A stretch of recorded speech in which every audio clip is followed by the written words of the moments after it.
Catus Maximus here, this time with a review of the DeWalt 1/4" drive hex right angle flex extension adapter. I was going to include this in the previous review of the Milwaukee little 1/4" right angle drivers, but I decided to give this one its own video. DeWalt does have a unit that's similar to the Milwaukee, and people have had pretty good comments about it, but I don't have that one. I do have this one, however. And I will put the part number in the description. One thing about this flexible extension driver is it uses a friction type housing, so that means that when you bend it at a particular angle, it will stay there, versus a freely moving spring housing, such as an extension like this, where it always is flexible and returns to the original position. This DeWalt does have some interesting features. It does have a side handle, although obviously unlike the Milwaukee, it can only be put on the left or the right hand side. Since this is such a small head, that they include a little cap to fill in the blank hole so that particles actually don't get into the mechanism. But it is something to be aware of, and quite frankly, plastic caps often get lost, and so dirt will get in there. But it is a convenient place to put a little bit of oil to oil the gearbox. The other side is a little handle, and I do like that it has a square profile. It's actually pretty comfortable. Another neat feature of the handle is it does have a screw-in cap, and it has space for about a single 1-inch bit. And that's one of the comments I'd make about is they probably could have made it hold at least one of the standard 1.5-inch long bits rather than just a single short bit. It is fairly well made. It does have quite a bit of friction, although it's not too much. They use crimped ends here, and then a kind of a specialty crimp here to hold that housing. And then it does have, of course, the quick release lock. An interesting aspect is it does have a locking chuck, and it is an easy chuck, so you can take a bit such as one of these, and you can just take it and push it in, and it locks in nice and easy, and then you press it. It is spring loaded. It won't shoot the bit all the way out because it's also magnetic. But interestingly enough, they didn't put the magnet in the bottom of the hex. The magnet is right here, right at the tip. And I thought that's actually a pretty good idea. Another advantage of this chuck is it also accepts 1-inch bits, surprisingly enough, and they actually stay in there and they don't pop out. And the tip just barely sticks past, and it's actually pretty good because now the magnet is so darn close to the tip that it easily holds any fasteners, and I did appreciate that aspect of it. And then with the spring loaded, it does pop it out far enough to easily remove it. Something I was going to mention, and I'm not exactly sure why they did it this way, probably a design feature, but this is just held on by just a little spring clip, and I could see this thing potentially getting lost. It's a strong magnet. It will get stuck to stuff.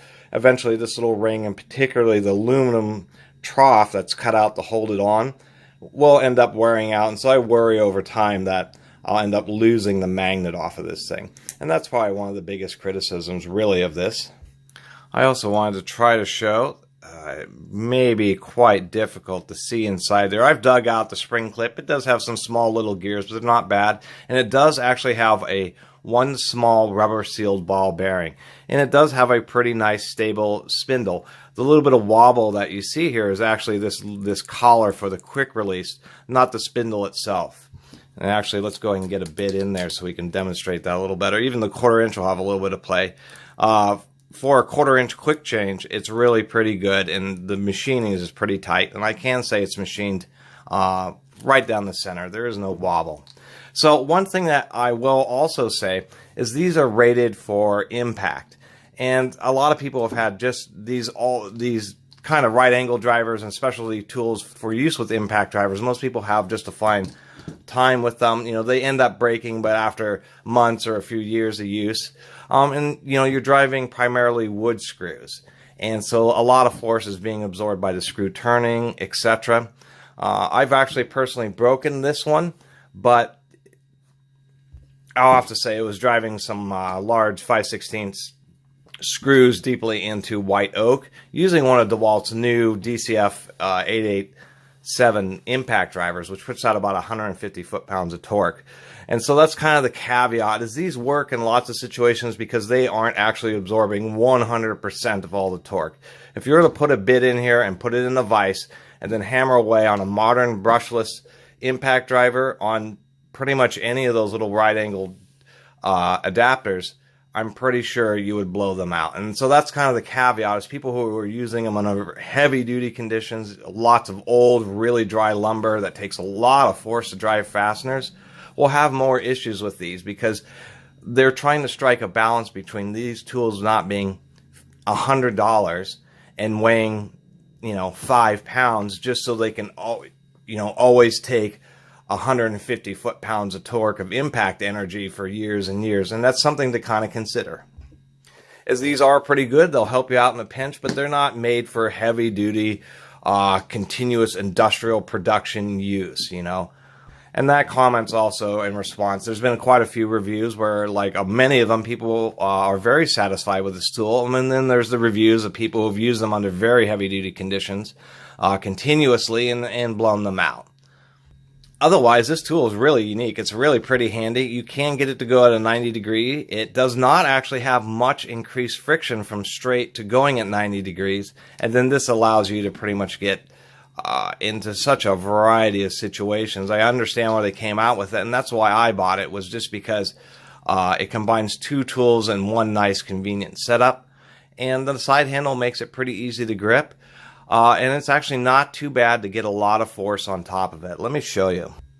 Let's go ahead and drive a screw. I'm going to put this extension in so it's a little easier to... I wonder how that's going to work. Okay, the other setup was too tall. Let's go ahead and get this chucked up here.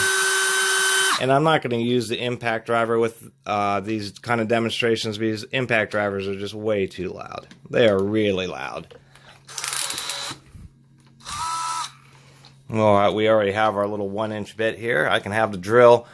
Here's another interesting advantage. The tool is now quite a ways away from the working end, and that can actually be quite a convenience in and of itself, especially when you have to reach deep down into somewhere. Something like this would be real handy using with spade bits. Use those compact, short stem spade bits in this with the snake, and you could pretty much drill a hole in almost any situation. So the nice thing about this, let me get on the other side,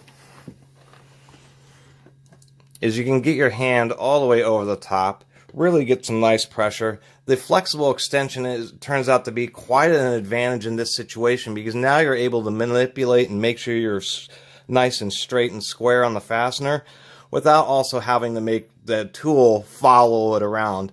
And so you're now only having to keep one hand straight rather than keeping two hands straight. Let me get that screw back on there. And here we are.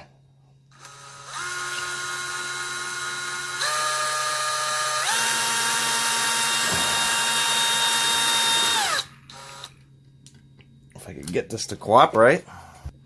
It's always fun getting Phillips head fasteners started. I should have used something different. But you can really get a lot of downward pressure.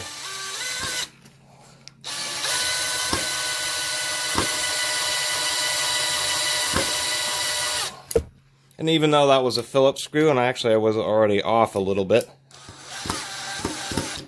it actually works out pretty well. And so a lot of situations, that's what you're trying to do, is drive a Phillips head screw, although the Robertson square and Torex are obviously much better in any of these tough situations. The point is that you could deal with it with the Phillips head. And in many situations out there, we understand that that's really, people have to deal with what they got. They got screws in the drawer. It's a Phillips, and an adapter like this really allows you to get some nice force on it. And I think the last thing I was going to say is some of these extensions, they use such a thin, it's kind of a specially coiled spring inside here that delivers the power through this tube. And some of the cheaper ones, you can really feel how thin it is. You can actually feel it flexing and the torsion building up.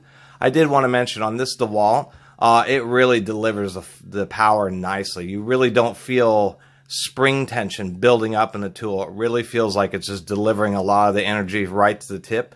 And having a nice stable spindle with the ball bearing makes it a lot easier for you just to not worry about it and put all the force you need to make sure that it doesn't slip out and gets the job done for you. So that was my review of the DeWalt Flex Extension right angle 1/4-inch hex driver.